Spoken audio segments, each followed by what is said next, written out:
Good morning दोस्तों। मेरा नाम है नितेश मैं आपके साथ हूँ ऊनो स्टडी प्लेटफॉर्म पर और यहाँ पर आपका स्वागत है। आज हम एक बार फिर से अपने करंट अफेयर के सेशन में हम साथ में हैं और यहाँ पर हम जानेंगे देश विदेश की अलग अलग खबरें अपने प्रश्नों के साथ। और मैं पूरी कोशिश करूँगा कि उन खबरों को मैं अच्छी तरीके से आपको एक्सप्लेन कर पाऊँ। तो हम आज की अपनी क्लास प्रारंभ करते हैं हमारे पहले प्रश्न के साथ। जैसा कि आप सभी को पता है कि हमारा करंट अफेयर का सेशन क्वेश्चन आंसर के फॉर्मेट में होता है, तो हम अपने पहले प्रश्न के साथ शुरू करते हैं आज की क्लास। हमारा यहाँ पर पहला प्रश्न है, केंद्र सरकार ने हाल ही में अगले महीने से कोरोना वायरस के खिलाफ कौन सा मेगा टीकाकरण अभियान शुरू करने की घोषणा की है? माफ़ कीजिएगा, मेगा टीकाकरण अभियान शुरू करने की घोषणा की है।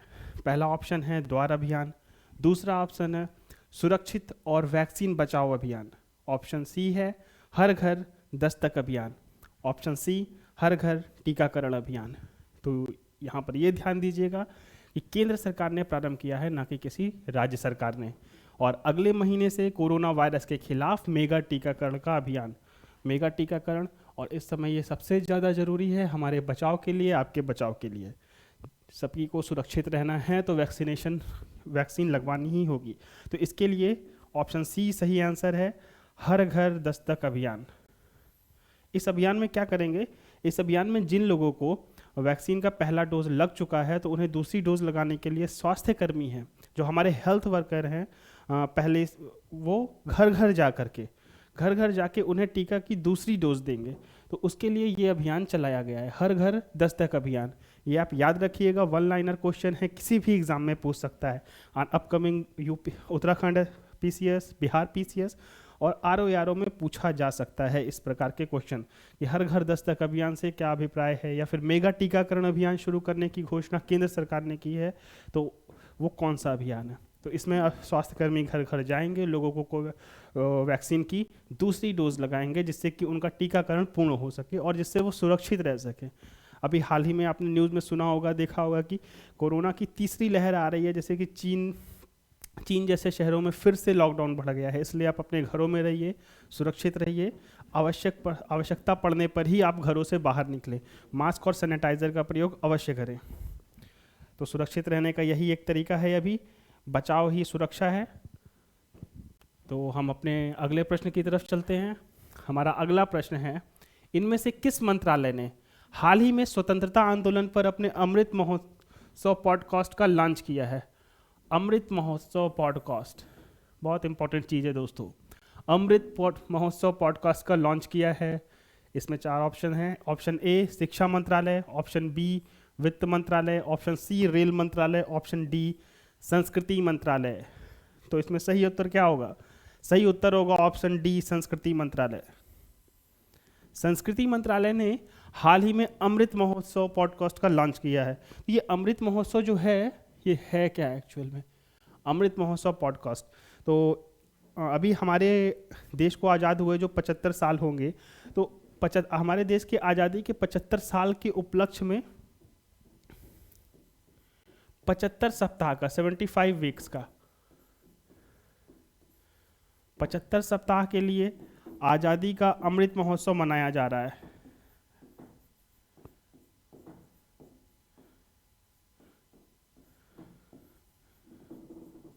आज़ादी का अमृत महोत्सव मनाया जा रहा है। तो इस अमृत महोत्सव में हम कर क्या रहे हैं कि हमारे स्वतंत्रता के लिए जिन स्वतंत्रता सेनानियों ने अपने जीवन का बलिदान किया, जिन स्वतंत्रता सेनानियों ने अंग्रेजों से टक्कर ली, जिन्होंने मतलब अपना सर्वस्व न्यौछावर कर दिया हमारी आज़ादी के लिए, हम उन नेताओं, उन क्रांतिकारियों को याद कर रहे हैं। उनके प्रति सम्मान एक व्यक्त करने का यह एक तरीका है। हम अपने इतिहास से अपनी आने वाली युवा पीढ़ी को जागरूक करने के लिए ये महोत्सव प्रारंभ किया है, ताकि हमारा आज का युवा हमारे उन क्रांतिकारियों, हमारे इतिहासकारों, हमारे इतिहास के खोए हुए नायकों के बारे में जान सके। इस अमृत महोत्सव में हम उन नायकों की भी चर्चा करेंगे जिन्हें इतिहास में उचित स्थान नहीं दिया गया है। तो ये हमारे देश के इतिहास, गौरवशाली इतिहास को, हमारे देश के गौरवशाली इतिहास को इस महोत्सव में बताया जाएगा। और ये पॉडकास्ट उसी से रिलेटेड है। पॉडकास्ट का मतलब किसी छोटे छोटे सेगमेंट में बांट करके छोटे छोटे चलचित्रों में लोगों को दिखाना, समझाना, बताना। तो ये आज़ादी का अमृत महोत्सव संस्कृति मंत्रालय के द्वारा किया गया है। अमृत महोत्सव पॉडकास्ट संस्कृति मंत्रालय के द्वारा लॉन्च किया गया है, जिसमें 75 सप्ताह तक, मतलब 2023 तक आज़ादी का अमृत महोत्सव मनाया जाएगा। तो आप भी इस महोत्सव को मनाइए, इस महोत्सव को एंजॉय कीजिए और हमारे देश के वीर पुरुषों को, हमारे देश के प्रमुख हस्तियों को याद कीजिए और उनके प्रति सम्मान व्यक्त करने के लिए आप कुछ भी कीजिए, लेकिन वो कम ही रहेगा, क्योंकि उन्होंने हमें आज़ादी दिलवाई। हमें आज जहाँ पर हैं हम उन्हीं की वजह से हैं। तो उनके लिए हमारे दिलों में सम्मान होना ही चाहिए। तो हम अपने अगले प्रश्न की तरफ चलते हैं। यहाँ पे हमारा अगला प्रश्न है, ये देखिए दोस्तों, ये प्रश्न इम्पॉर्टेंट हो सकता है किसी भी एग्ज़ाम में। थोड़ा सा ये इम्पॉर्टेंट इसलिए बन जाता है क्योंकि इसमें काफ़ी सारी चीज़ें हैं। प्रश्न पढ़ते हैं। हाल ही में तिसित्सी डागारेम्बा को जर्मन शांति पुरस्कार से सम्मानित किया गया। यह किस देश की लेखिका और फिल्म निर्माता है? इसमें देखिए कई सारी इंफॉर्मेशन एक साथ ही डाल दी गई है। तिसित्सी डागारेम्बा को जर्मन शांति पुरस्कार, पहली चीज़ जर्मन शांति पुरस्कार से, और दूसरी चीज़ की ये जो है ये लेखिका और फिल्म निर्माता है। 3 चीज़ें इस क्वेश्चन में ही हमें पता चल गई। पहला चीज़ उनका नाम, दूसरा चीज़ कौन सा पुरस्कार, और तीसरी चीज़ वो कौन सा किस प्रोफेशन में है, लेखिका हैं और फिल्म निर्माता है। तो तीनों चीज़ पता चल गई यहाँ पे हमें। ऑप्शन ए है यहाँ पर चीन, option B Zimbabwe, option C Japan, option D दक्षिण अफ्रीका। तो हमारा यहाँ सही ऑप्शन होगा जिम्बाब्वे। तो वो तिसित्सी डागारेम्बा जिम्बाब्वे की हैं, एक लेखिका और फिल्म निर्माता, जो कि जर्मन शांति, जिन्हें हाल ही में जर्मन शांति पुरस्कार दिया गया है। तो ये याद रखिएगा। ये क्वेश्चन ऐसे भी पूछ सकता है कि हाल ही में जर्मन शांति पुरस्कार से किन्हें सम्मानित किया गया है, तो आपको नाम याद रखना होगा, तिसित्सी डागारेम्बा। और ये भी पूछ सकता है कि अभी ऐसे हाल ही के पीसीएस में एक प्लेयर का नाम देकर के पूछा गया कि वो किस देश से संबंधित है। हाल ही के उत्तर प्रदेश पीसीएस के परीक्षा का प्रश्न था, जो कि अभी 24 अक्टूबर को संपन्न हुई है। तो उसमें ये पूछा गया था कि एक प्लेयर का नाम दिया गया, टेनिस प्लेयर का, और साथ में दे दिया कि वो किस देश से संबंधित है। तो हो सकता है आने वाले पीसीएस या फिर बिहार पीसीएस या उत्तराखंड पीसीएस में ऐसा क्वेश्चन पूछ सके कि हाल ही में जर्मन शांति पुरस्कार से तिसित्सी डागारेम्बा को सम्मानित किया गया है, वह किस देश से संबंधित है। तो आपको पता होना चाहिए कि ये जिम्बाब्वे से संबंधित है। या फिर ये पूछ सकता है कि वह किस प्रोफेशन से जुड़ी हुई हैं, तो लेखिका है, फिल्म निर्माता है, कूट के रूप में दे दे, कूट के रूप में इनका नाम दे दे, ऐसे करके कूट के रूप में नाम दे दे, और फिर उसके बाद यहाँ पर कुछ ऑप्शन दे दे, और साथ साथ में यहाँ पे लिख दे लेखिका व फिल्म निर्माता। तो ये आपको मैचिंग करने के लिए दे सकता है। तो इस तरीके से आप इसे ध्यान रख सकते हैं। और ठीक है, तीनों चीज़ें इसमें सम्मिलित हो गई। तो ये क्वेश्चन आपको ध्यान में रखना है, ये काफ़ी इंपॉर्टेंट क्वेश्चन बन जाता है इस तरीके से। हम अपने अगले प्रश्न की तरफ चलते हैं। हमारा अगला प्रश्न है, फेसबुक कंपनी के सीईओ, फेसबुक हर कोई चलाता है, मार्क जकरबर्ग ने कंपनी का नाम बदल कर एक यह किया है। हाल ही में अभी 1 या 2 दिन पहले फेसबुक कंपनी के जो सीईओ हैं मार्क जकरबर्ग, उन्होंने अपनी कंपनी का नाम बदल दिया है। और ऑप्शन देखते हैं क्या क्या है। Meta, option B Alphabet, option C Starlink, option D Snap. तो फेसबुक कंपनी के सीईओ ने अपनी कंपनी का नाम बदलकर रख दिया है मेटा। ऑप्शन ए सही है इसका, मेटा नाम। तो आप ये याद रखिएगा, ये दुनिया की सबसे बड़ी कंपनियों में से एक है, ठीक है। और इसे याद रखना जरूरी इसलिए है कि क्योंकि ये इंपॉर्टेंट क्वेश्चन बन जाता है, क्योंकि इसका प्रभाव आज के विश्व के हर देश, लगभग हर देश में है और व्यापक रूप से फैला हुआ है। तो इसे याद रखिएगा, मेटा, फेसबुक कंपनी ने अपना नाम चेंज कर दिया है। हमारा अगला प्रश्न की तरफ चलते हैं। तो अगला प्रश्न हमारा है, कौन सी कंपनी भारत के सबसे बड़े हरित हाइड्रोजन बनाने वाले संयंत्र का निर्माण करेगी? ठीक है, कौन सी कंपनी भारत का सबसे बड़ा हरित संयंत्र, भारत के सबसे बड़े हरित संयंत्र, हाइड्रोजन बनाने वाली संयंत्र का निर्माण करेगी? हरित हाइड्रोजन, ग्रीन हाइड्रोजन, मतलब इसको बनाने में किसी भी तरीके का, मतलब बहुत ही ज़्यादा ये कहेंगे प्रदूषण नहीं होगा, कम से कम प्रदूषण होगा। हरित संयंत्र का मतलब हरित हाइड्रोजन बनाने वाले संयंत्र, उस संयंत्र से कम प्रदूषण होगा। तो इसका ऑप्शन है SAIL, steel authority of India, भेल, गेल, यूपीसीआईएल। तो इसका सही ऑप्शन क्या होगा? इसका सही ऑप्शन होगा option C, Gayle.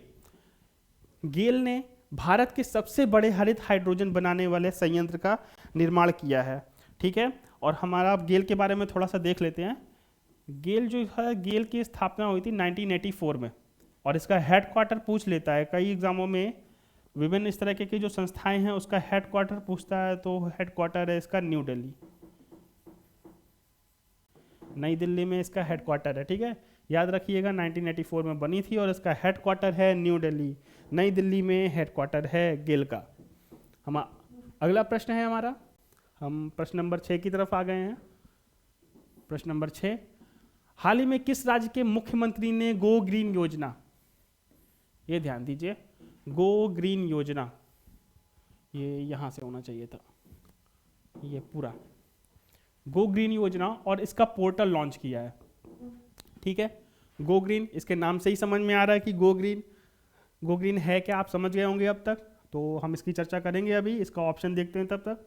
Option A है Maharashtra, option B Gujarat, option C Uttar Pradesh, option D Madhya Pradesh. देखिए, इस तरह की योजनाएं जो होती है ना, वो डायरेक्ट पीसीएस के एग्जाम में ये डायरेक्ट पूछी जाती हैं, राज्य सरकार से रिलेटेड होती हैं, तो ये डायरेक्ट ही पीसीएस के एग्जाम में या फिर लोअर एग्जाम में डायरेक्ट पूछ ली जाती हैं कि किसने लॉन्च किया है। इसके अर्थ पे कभी कभी शायद कभी कभी ही इसमें थोड़ा डीप में जाता है, तो हम तब इसके डायरेक्ट वाले को ही फोकस करेंगे अभी कि डायरेक्ट क्या पूछ सकता है, स्टेट पूछ सकता है। तो किस स्टेट ने लॉन्च की है, तो ये गुजरात गवर्नमेंट ने लॉन्च की है, इसे गुजरात ने लॉन्च की है गो ग्रीन। और ये है क्या गो ग्रीन योजना, गो ग्रीन।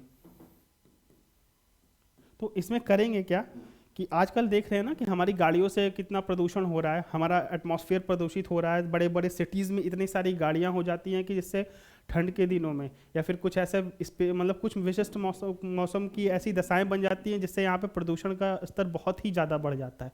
जैसे कि दिल्ली जैसे शहर में प्रदूषण इतना बढ़ जाता है कि यहाँ पर लोगों को गवर्नमेंट को अलर्ट जारी करना पड़ता है। ठीक है, वैसे ही गुजरात भी एक बड़ी सिटी है, इंडस्ट्रियल सिटी है, तो वहाँ पर भी प्रदूषण का स्तर काफ़ी बढ़ता जा रहा है, खासकर इस प्रकार के बायोडीजल के जलने से, डीजल पेट्रोल से। तो वहाँ के सीएम वहाँ पर एक ये गो ग्रीन स्कीम लॉन्च की गई है। इसके तहत क्या किया जाएगा, इसके तहत जो भी ये श्रमिक होंगे,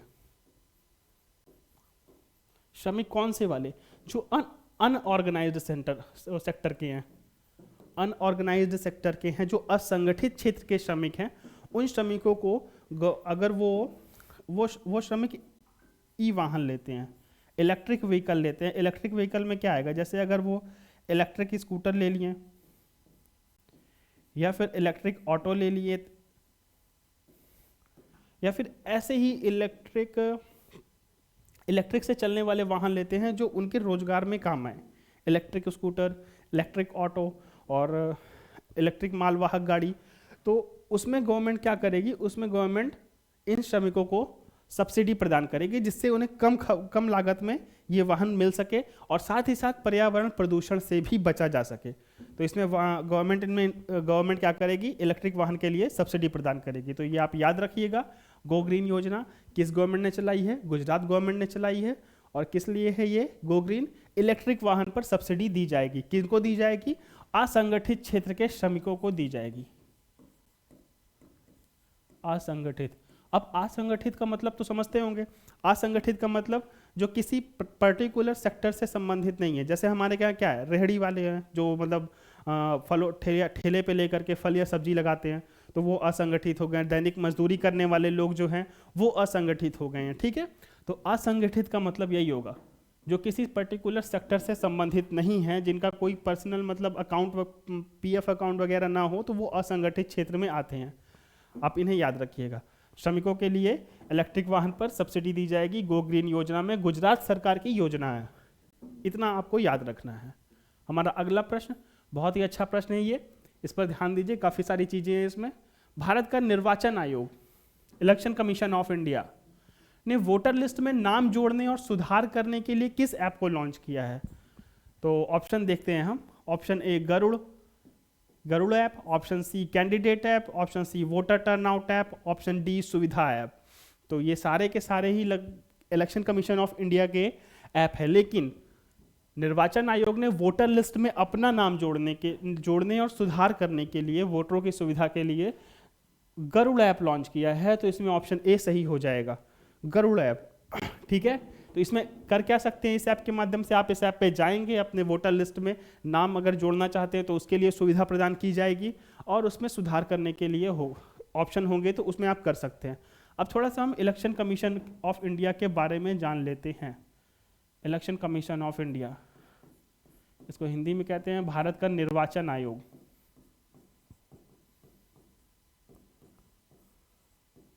निर्वाचन आयोग, इलेक्शन कमीशन ऑफ इंडिया, निर्वाचन आयोग, ये हमारे देश की एक संवैधानिक संस्था है। संवैधानिक का दोस्तों मतलब आप समझ रहे होंगे, संवैधानिक का मतलब है जिसका वर्णन हमारे संविधान में किया गया हो।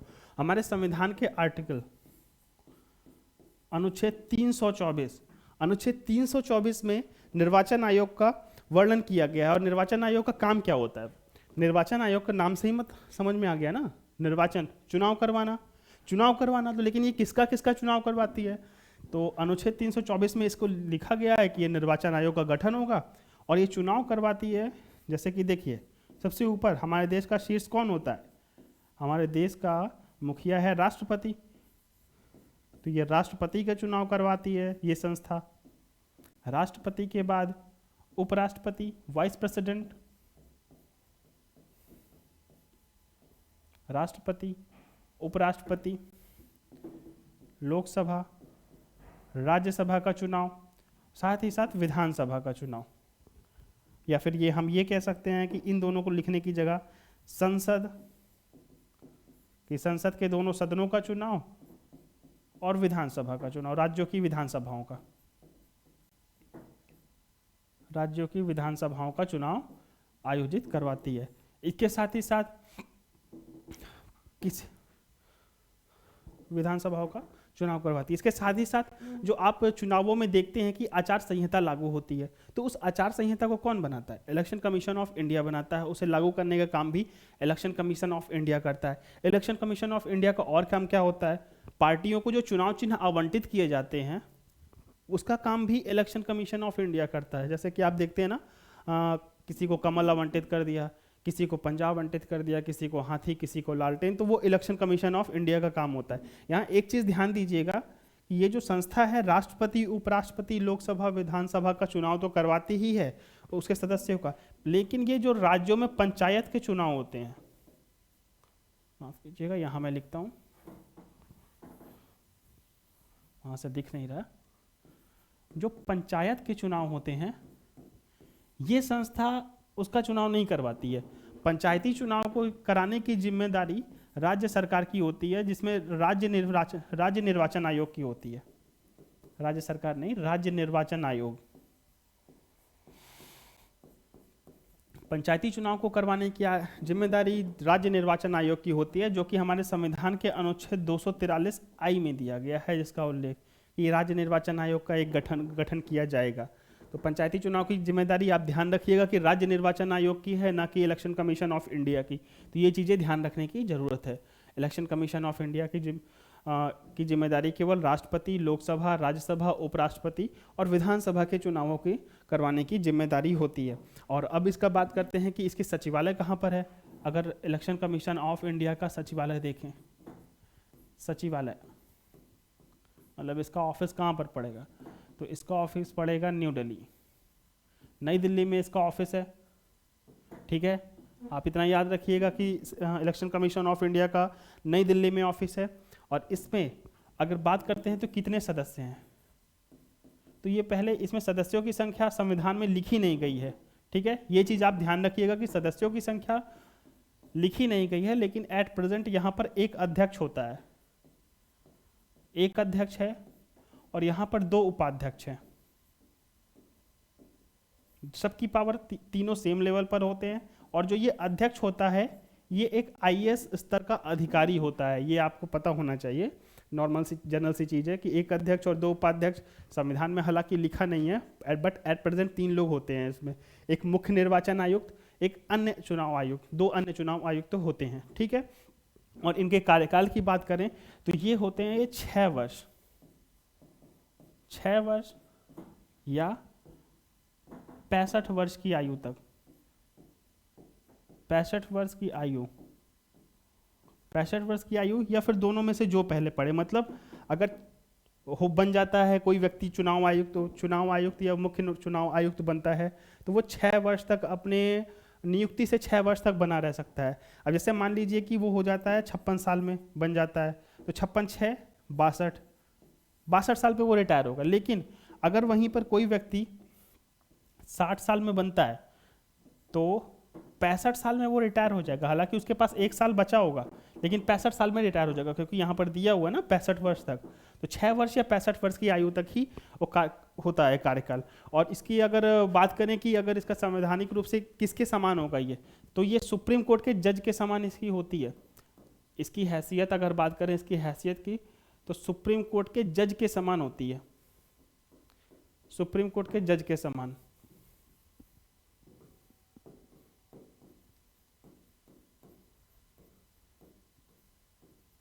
सुप्रीम कोर्ट के जज के समान। और इन्हें इलेक्शन कमीशन, मुख्य चुनाव आयुक्त और अन्य मुख्य चुनाव आयुक्त को हटाने की जो प्रक्रिया होती है वो भी सुप्रीम कोर्ट के जज के समान होती है। मतलब जिन विधियों से सुप्रीम कोर्ट के जज को हटाया जाता है, उन्हीं विधियों से इलेक्शन कमीशन ऑफ इंडिया के अध्यक्ष को हटाया जाएगा। तो उम्मीद करता हूं कि इतना आपको समझ में आ गया होगा कि भारत का निर्वाचन आयोग अनुच्छेद 324 में दिया गया है, एक सांविधिक संस्था है।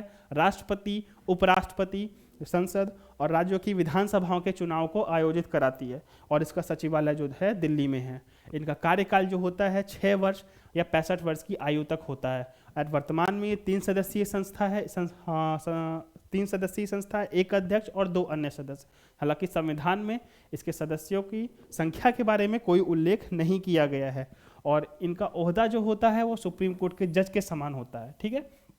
और इन्हें हटाने की प्रक्रिया भी सुप्रीम कोर्ट के जज के समान ही होती है। तो यहाँ पर ये ध्यान दीजिए, गरुड़ ऐप लॉन्च किया है भारत के निर्वाचन आयोग ने, जिसमें वोटर लिस्ट में अपना नाम जोड़ने और सुधार किया नाम जोड़ा जा सकता है और सुधार किया जा सकता है। तो हमारा उम्मीद करता हूँ ये क्वेश्चन आपको समझ में आ गया होगा। इलेक्शन कमीशन ऑफ इंडिया के बारे में भी अच्छे से समझ में आ गया होगा, ठीक है। तो हम चलते हैं अपने अगले प्रश्न की तरफ। हमारा अगला प्रश्न है, अक्टूबर 2021 में किस राज्य ने 34 चिल्ड्रन फ्रेंडली पुलिस स्टेशन स्थापित किया? चिल्ड्रन फ्रेंडली पुलिस स्टेशन बहुत कम सुनने में मिलता है ये कि कहीं पर हो जहाँ पर बच्चों से, मतलब पुलिस वाले बच्चों से बहुत ही ज़्यादा फ्रेंडली हो। उनके लिए मतलब क्या बना दे, उनके लिए अगर बच्चे वहाँ पर जाते हैं, कोई भूला भटका बच्चा है उसे अगर लाया जाता है तो वो अच्छे से खेल सके, वहाँ पर उनके लिए मनोरंजन की सुविधाएं हो, तो ये सारी चीज़ें उनके लिए उपलब्ध कराई जाती हैं। वो बच्चा वहाँ पर परेशान ना हो, इसके लिए ऐसा पुलिस स्टेशन बनाया गया है जो बच्चों के साथ काफ़ी मेलजोल बना करके रखे। तो ये किस स्टेट में लॉन्च किया गया है? अरुणाचल प्रदेश, उड़ीसा, कर्नाटक, पंजाब, ठीक। तो यहाँ पर सही ऑप्शन है Orissa.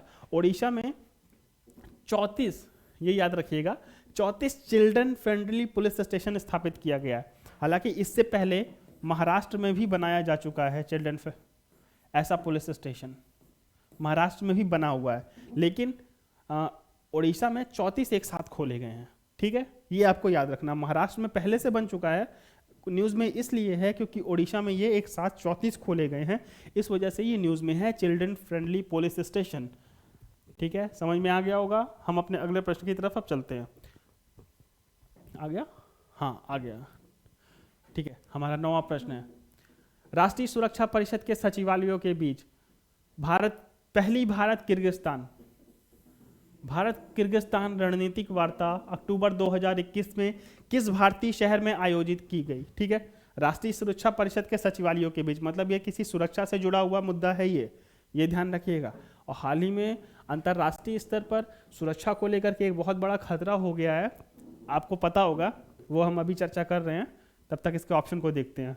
Option A Nai Delhi, option B Mumbai, option C Kolkata, option D Hyderabad. ठीक है, तो किस शहर में आयोजित की गई? ऐसे क्वेश्चन डायरेक्ट पूछे जाते हैं, ठीक है, कि कौन सी रणनीतिक वार्ता कहाँ पर हुई, कोई बैठक होती है तो कहाँ पर हुई, तो आपको उस शहरों का नाम याद रखना होगा।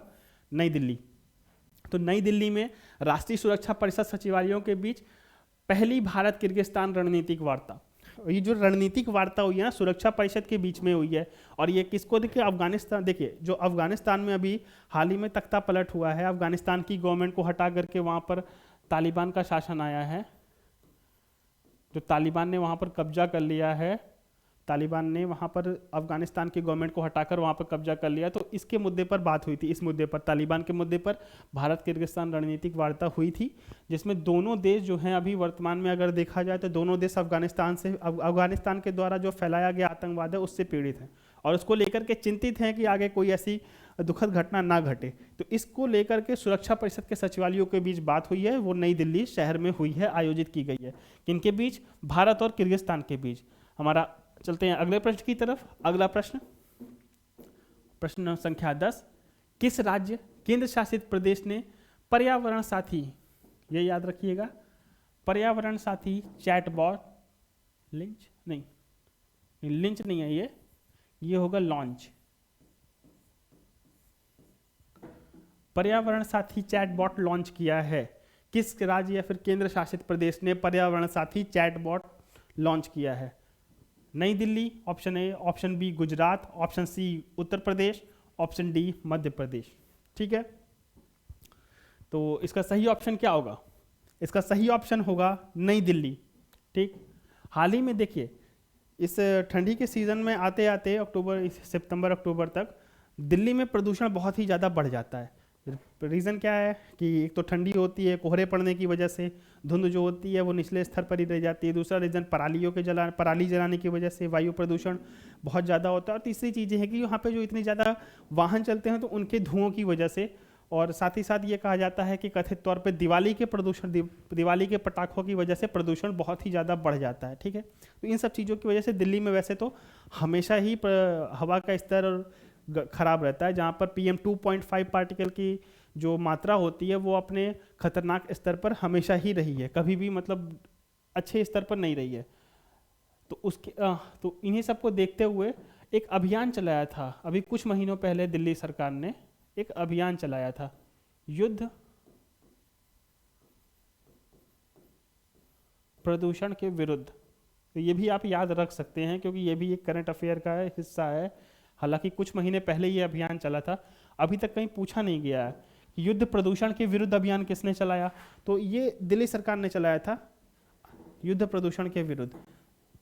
प्रदूषण के खिलाफ लोगों में जागरूकता फैला करके प्रदूषण के स्तर को कम करने के लिए, लोग जानेंगे तो कम से कम प्रदूषण फैलाएंगे, इसलिए ये अभियान चलाया। और इस अभियान से जुड़ा हुआ ही है पर्यावरण साथी चैटबॉट लिंक। अब क्या किया है, ये जो चैटबॉट है लॉन्च कर दिया गया है एक तरीके का कि आप इसमें कुछ भी क्वेश्चंस करेंगे तो ये एक आर्टिफिशियल इंटेलिजेंस होगी जो अपने से आंसर दे सकेगी प्रदूषण के विषयों पर। अगर प्रदूषण के विषयों पर आप इससे क्वेश्चन करते हैं तो ये अपने से आंसर देगी। जैसे कि आपने कहीं कहीं देखा होगा, जैसे आप कहीं अमेजोन, ओला पे या फिर स्विगी या जोमेटो पर आप चैट करते हैं, आपका ऑर्डर नहीं आता तो आप वो ऑटोमेटेड होता है कि वो आंसर देता है। सेम यहाँ पर ही होगा कि ये पर्यावरण साथी चैटबॉट है, ये क्या करेगा, इस पर आप क्वेश्चंस करेंगे तो ये अपने आप आंसर देगा, लोगों को जागरूक करेगा, बताएगा कि यहाँ पर मतलब किन तरीकों से प्रदूषण फैलता है और हमें क्या करना चाहिए इसके लिए ताकि प्रदूषण का स्तर कम हो सके। ठीक है, तो ये चीज़ें, इसमें दो चीज़ याद रखिएगा। याद रखने वाली दो चीज़ें हैं कि पर्यावरण साथी चैटबॉट किसने लॉन्च किया है, नई दिल्ली ने। दूसरी चीज़ जो मैंने अभी बताया कि युद्ध प्रदूषण के विरुद्ध अभियान किसने लॉन्च किया था, तो वो भी नई दिल्ली से ही लॉन्च हुआ था, युद्ध प्रदूषण के विरुद्ध। ये चीज़ें आपको याद रखनी चाहिए, वो एग्ज़ाम में पूछ सकता है, किसी भी एग्ज़ाम में। ठीक है, समझ में आ गया होगा। हम अपने अगले प्रश्न की तरफ चलते हैं। हमारा अगला प्रश्न है प्रश्न संख्या 11, 29 से 31 अक्टूबर तक G20 देशों के, G20 ये याद रखिए, अभी बताता हूँ इसके बारे में। G20 देशों की बैठक कहाँ आयोजित की जाएगी? अभी हाल ही में ये जो G20 देशों का समूह है ये बैठक कर रहे हैं, तो किस देश में कर रहे हैं, तो इटली, फ्रांस, जर्मनी, स्वीडन। ठीक है, तो इसका सही ऑप्शन होगा इटली। अभी हाल में आज की मतलब ये न्यूज़पेपर में होगा कि इटली में G20 देशों की बैठक हो रही है। ठीक है, तो G20 की बैठक इटली में। हालांकि इसकी बैठक और पहले होनी थी लेकिन कोरोना आने की वजह से इसकी बैठक स्थगित कर दी गई, तो अभी ये आयोजित की जा रही है इटली में। तो थोड़ा सा G20 के बारे में जान लेते हैं। G20 है क्या? तो G20 मुख्य रूप से दुनिया की जो विश्व की बढ़ती हुई अर्थव्यवस्थाएं हैं, जिसमें विकसित और विकासशील दोनों ही देश शामिल हैं, ऐसे करके 20 देश शामिल हैं उसमें, ठीक है। G20 में विकसित और विकासशील दोनों ही देश शामिल हैं, जिसमें EU मतलब यूरोपियन यूनियन प्लस 19 अन्य देश। ठीक, ये आपको याद रखना है कि G20 में कौन है, यूरोपियन यूनियन में जो भी देश हैं और 19 अन्य देश इसमें शामिल है, जिसमें ये पूरा यूरोपियन यूनियन को एक देश माना गया है। यूरोपियन यूनियन में 29 कंट्रीज हैं, तो 29 कंट्रीज को एक देश अलग से मान लिया गया, 19 को अलग से मान लिया गया। तो G20 का मतलब यही हो गया, यूरोपियन यूनियन प्लस 19 अन्य देश। ठीक, ये आपको पता हो गया होगा कि G20 है क्या। विश्व की प्रमुख अर्थव्यवस्थाएं हैं, जिसमें विकसित अर्थव्यवस्था और विकासशील अर्थव्यवस्था दोनों शामिल है, और इसका गठन किया गया था 1999 में। ठीक है, ये आपको याद रखना है। 19 यूरोपियन यूनियन प्लस 19 अन्य देश, और इसमें साथ ही साथ ये याद रखना है कि G7 के जितने भी देश हैं ना, पावरफुल विकासशील वाले देश, कल आपको बताया था मैंने, तो G7 के जितने भी, कल के क्वेश्चन में G7 का जिक्र था, उसमें मैंने किया था, अभी आगे आएगा तो फिर से कर दूंगा ताकि आपको याद हो जाए। तो G7 के जितने भी देश हैं प्लस भारत भी, हमारा देश भी इस ग्रुप में सम्मिलित है। तो आपको याद रखने हैं क्वेश्चन की, G20 देश में हमारा भारत शामिल है या नहीं, तो हमारा भारत शामिल है इसमें। इसका गठन 1999 में किया गया था, 1999 में बना था। और विश्व की प्रमुख अर्थव्यवस्था, इसमें होता क्या देखो, विश्व की प्रमुख अर्थव्यवस्था के जो केंद्रीय मंत्री हैं और केंद्रीय बैंक हैं वो हिस्सा लेते हैं इसमें। ठीक है, तो मुख्य रूप से एक आर्थिक समूह है ये याद रखना, जिसमें यूरोपियन यूनियन और अन्य 19 देश आते हैं। और इसकी हाल ही में जो बैठक आयोजित की गई है, इटली में आयोजित की जा रही है। ठीक है, इतना समझ में आ गया होगा। हमारा अगला प्रश्न, अगले प्रश्न की तरफ चलते हैं। हमारा अगला प्रश्न स्क्रीन पर है आपके सामने, प्रश्न संख्या 12। तो हमारा प्रश्न है संयुक्त राष्ट्र के कोप 26, ये याद रखिएगा, ये कोप 26 हो रहा है इस बार। कोप 26 जलवायु परिवर्तन शिखर सम्मेलन कहाँ आयोजित किया जा रहा है? कोप 26 आपको याद रखना है कहाँ पर आयोजित किया जा रहा है। ऑप्शन ए ग्लासगो, ब्रिटेन, शहरों के नाम दिए हुए हैं। Option B Paris, option C Rome, Italy में है। ऑप्शन डी अबू धाबी, संयुक्त राज्य अमीरात। तो ये 4 ऑप्शन दिए हुए हैं। कोप 26 यूनाइटेड नेशंस का कोप 26 आयोजित किया जा रहा है, जलवायु परिवर्तन के शिखर सम्मेलन पर आयोजित हो रहा है इटली में। ठीक है, और इटली में, ब्रिटेन में, सॉरी, ग्लासगो के ब्रिटेन में आयोजित किया जा रहा है। ठीक है, ये आपको याद रखना है। और UNFCCC जो है, United nation framework convention on climate change, ठीक है, ये आपको पता होना चाहिए है क्या। ये पर्यावरण पर मानव हस्तक्षेप के कारण जो भी प्रभाव पड़े हैं, तो कुप्रभाव पड़े हैं, एक तरीके से जो कुप्रभाव पड़े हैं उनको कम करने के लिए, उनको समाप्त तो नहीं कर सकते, उनको कम करने के लिए और वो दोबारा ऐसे प्रभाव ना पड़े, उनके लिए हमने UNFCCC को बनाया था। UNFCCC को 1992 में बनाया था हमने। ठीक, ये भी याद रखिएगा आपको, एडिशनल इंफॉर्मेशन, 1992 में UNFCCC बनाया गया था। मानवीय हस्तक्षेपों के कारण पर्यावरण जो भी प्रदूषित हुआ है, तो उनमें हमें सुधार करना था। जैसा कि अभी आप देख रहे हैं कि तब से एक पेरिस क्लाइमेट जो डील हुई थी, उसमें हमें ये लक्ष्य दिया गया था कि हमें 2050 तक पृथ्वी का टेम्परेचर 1.5 डिग्री से कम रखना है, लेकिन ये टेम्परेचर बढ़ता जा रहा है, हम इसे मेंटेन करने में मेंटेन नहीं कर पा रहे हैं। तो आने वाले समय में देखिएगा जलवायु परिवर्तन के कारण स्थितियां बहुत ही खराब होने वाली हैं। तो हम सिर्फ इन पे हम सम्मेलन कर रहे हैं, इस पर रणनीतियाँ बना रहे हैं और इसे अप्लाई करने के लिए, लागू करने के लिए रास्ता देख रहे हैं। तो उसी पर कोप 26 हुआ था, जलवायु परिवर्तन शिखर सम्मेलन पे, ग्लासगो में हुआ, ब्रिटेन का शहर है। और इसे, ये जो है UNFCCC जलवायु परिवर्तन शिखर सम्मेलन कोप से, ये 1992 में शुरू हुआ था। पर्यावरण पर मानवीय प्रभावों के हस्तक्षेपों का मुकाबला करने के लिए। अगर इसके UNFCCC के हेडक्वार्टर की बात करते हैं, तो UNFCCC का जो हेडक्वार्टर है ये बॉन में है। ये बॉन जो है जर्मनी में पड़ता है, बॉन शहर में। ठीक, तो अगला क्वेश्चन, उम्मीद करता हूँ ये आपको समझ में आ गया होगा कि कोप 26 का आयोजन कहाँ किया जा रहा है। ग्लासगो में किया जा रहा है, ब्रिटेन में किया जा रहा है। ऐसे क्वेश्चन देखिए डायरेक्ट पूछ लिए जाते हैं, जैसे कि कोप 26 की बैठक कहाँ पर हुई, G20 की बैठक कहाँ पर हुई। तो इन सब शहरों के नाम आपको, शहरों के नाम, देशों के नाम आपको याद होने जरूरी हैं। ठीक, अब तो हम अपने अगले प्रश्न की तरफ चलते हैं। हमारा अगला प्रश्न है भैंस से रिलेटेड। भैंस की एक नस्ल होती है, देख भैंस की, देखिए क्वेश्चन पढ़ता हूँ। भैंस की बन्नी नस्ल मुख्य, ये नहीं होगा। भैंस की बन्नी नस्ल मुख्य रूप से किस क्षेत्र में पाई जाती है? तो ऑप्शन ए कच्छ क्षेत्र, option B Malabar, option C Chota Nagpur, option D इनमें से कोई नहीं। तो भैंस की बन्नी नस्ल, ये भी याद रखिए कि कौन सी नस्ल की बात कर रहे हैं। बन्नी नस्ल मुख्यतः किस क्षेत्र में पाई जाती है? क्वेश्चन में है, अगर ये इस नस्ल का नाम क्वेश्चन में है तो जरूर ये इंपॉर्टेंट क्वेश्चन ही होगा। इंपॉर्टेंट क्वेश्चन इसलिए क्योंकि हमारे क्या ना, जो दुग्ध उत्पादन को बढ़ाने पे जोर दिया जा रहा है, जिससे कि किसानों की आय दोगुनी करने पर का भी लक्ष्य है हमारा, और पशुपालन को बढ़ाने का भी लक्ष्य है, पशुधन को बढ़ाने का लक्ष्य और दुग्ध उत्पादन का लक्ष्य, एक साथ कई सारे लक्ष्य प्राप्त किए जा सकते हैं भैंसों, मतलब दुधारू पशुओं की गुणवत्ता में, दुग्ध क्षमता की गुणवत्ता में सुधार करके। तो ये जो है बन्नी नस्ल किस क्षेत्र में पाई जाती है? ऑप्शन देखिए कच्छ, मालाबार, छोटा नागपुर, इनमें से कोई नहीं। तो इसका सही ऑप्शन है ना कच्छ क्षेत्र। कच्छ क्षेत्र जो पड़ता है गुजरात में है, ये आपको पता होगा, गुजरात का हिस्सा है ये। तो गुजरात में ये जो बन्नी नस्ल की भैंस है ये यहाँ पाई जाती है, गुजरात में। मुख्य रूप से ये गुजरात में पाई जाती है। और ये जो भैंस है अपनी अच्छी खासी दुग्ध उत्पादन क्षमता के लिए जानी जाती है। इसका मतलब दूध देने की क्षमता काफ़ी अधिक है। तो अभी इसको पिछले साल अभी मतलब क्या किया गया, आईवीएफ तकनीक के माध्यम से एक बछड़ा पैदा कराया गया है।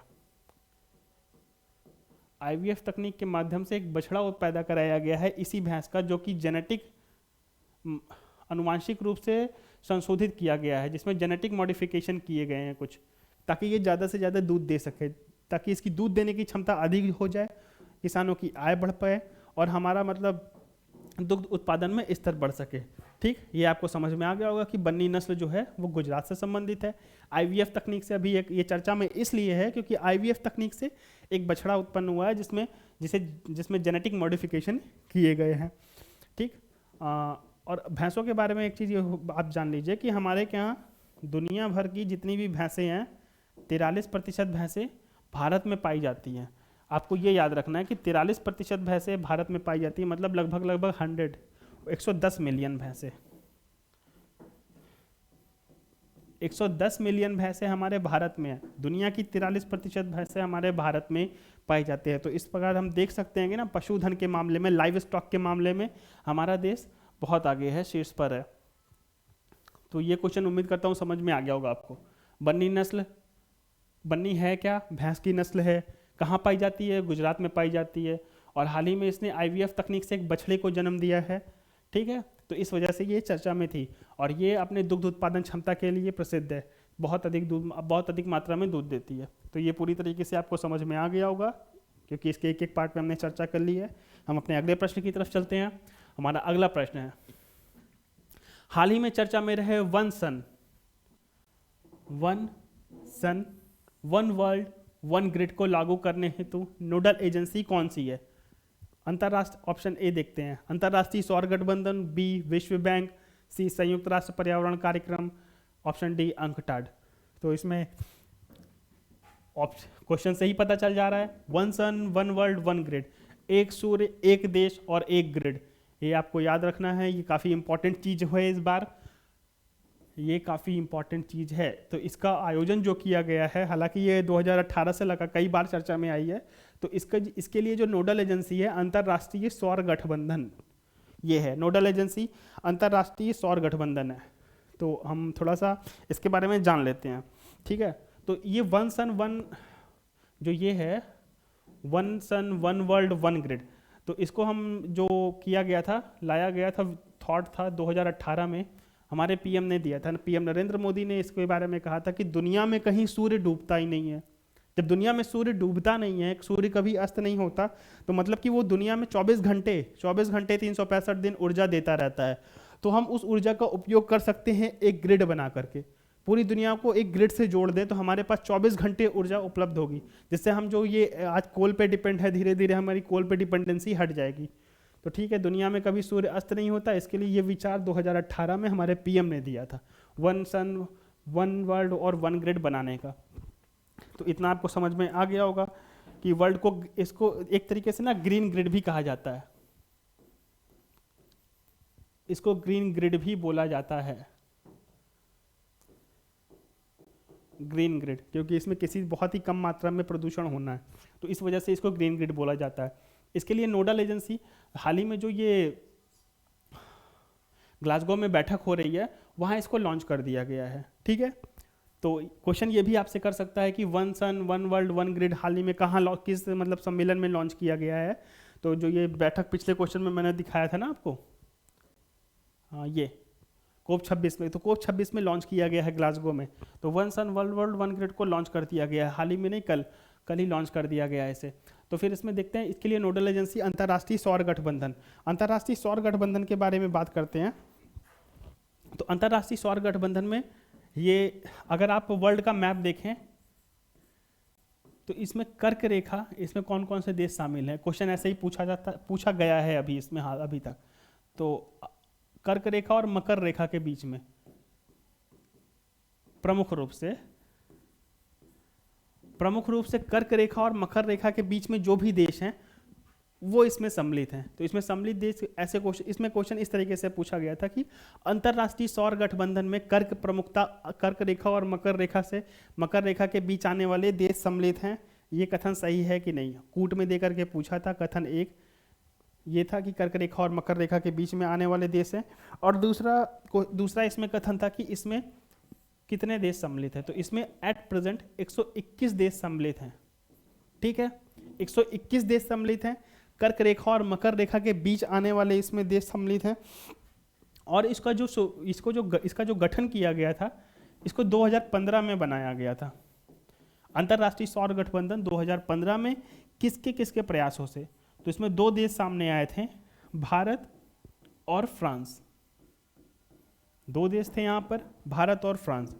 भारत और फ्रांस के प्रयासों से 2015 में अंतर्राष्ट्रीय सौर गठबंधन का गठन किया गया। इसमें एट प्रेजेंट वर्तमान में 121 देश शामिल हैं, और इसमें प्रमुख रूप से कर्क रेखा और मकर रेखा के बीच आने वाले देश सम्मिलित हैं। अगर हम बात करते हैं इसके हेडक्वार्टर की, इसका हेडक्वार्टर कहाँ है, तो आपने सुना होगा कि हरियाणा के गुरुग्राम में इसका हेडक्वार्टर बनाया गया है। ठीक है, तो हमने दोनों की चर्चा कर ली। हाल ही में चर्चा में रहे one sun one world one grid को लागू करने हेतु नोडल एजेंसी है। तो नोडल एजेंसी अंतर्राष्ट्रीय सौर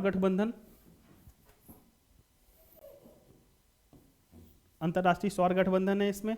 ठीक है, और हमने one sun one world one grid की भी चर्चा की कि हम इसका मतलब 2018 में इस चीज़ की बात हुई थी, हमारे पीएम ने की थी, जिसका ये मतलब था कि सूर्य कभी अस्त नहीं होता, मतलब पूरी दुनिया में 24/7 सौर ऊर्जा उपलब्ध होती है, जिससे हम पूरे विश्व को एक ग्रिड में बांध सकते हैं। इसे हम ग्रीन एनर्जी भी बोलते हैं, ग्रीन ग्रिड भी बोला जाता है इसे, one sun one world one grid को। और इसको लागू करने वाली नोडल एजेंसी है अंतर्राष्ट्रीय सौर गठबंधन। और इसमें इसके फैक्ट क्या हैं कि इसका गठन किया गया 2015 में किया गया था। किसके प्रयासों से हुआ, तो भारत और फ्रांस के प्रयासों से किया गया था। इसमें 121 देश सम्मिलित हैं वर्तमान में, और ये प्रमुखता कर्क और मकर रेखा के बीच पड़ने वाले देश इसमें शामिल हैं। इसका हेडक्वार्टर की बात करें तो हेडक्वार्टर कहाँ पर है, हेडक्वार्टर हरियाणा के गुरुग्राम में स्थित है। ठीक है, और अभी इसे हाल ही में लॉन्च किया गया है ब्रिटेन के कोप 26 जहाँ पर हो रहा है ग्लासगो में, ब्रिटेन के ग्लासगो में कोप 26 में लॉन्च कर दिया गया है। तो इतनी चीज़ें आपको ध्यान में रखनी है। उम्मीद करता हूँ ये प्रश्न आपको क्लियर हो गया होगा। ठीक है, अच्छे से। और ये बहुत ही इंपॉर्टेंट क्वेश्चन है।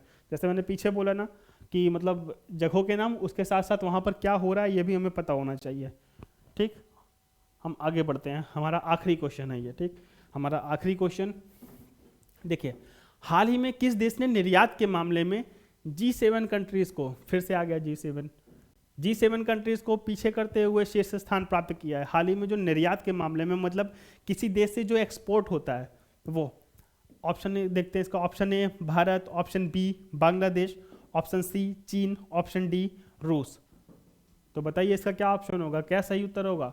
तो सही उत्तर होगा ऑप्शन ए भारत। तो भारत ने अभी हाल ही में, देखिए जो निर्यात के मामले में है ना, ये मतलब ठीक है, ये पुराना मतलब काफ़ी पीछे नहीं जाना कि सबसे ज़्यादा निर्यात हमारे यहाँ से होता है। ये अभी कोरोना के बाद जो स्थिति आई है, कोरोना के बाद से अगर निर्यात की बात करें तो ये उसकी बात कर रहा है, जून से जुलाई की, जुलाई के बाद से। ठीक है, तो निर्यात के मामले में हमारे भारत में, और ये बहुत बड़ी उपलब्धि है, बहुत बड़ी उपलब्धि कही जा सकती है कि हमने दुनिया की टॉप इकोनॉमीज को छोड़ दिया पीछे। दुनिया की ओवरऑल तो नहीं, बट अभी जुलाई के बाद से, कोरोना के बाद की स्थिति से हमारा निर्यात बढ़ गया है।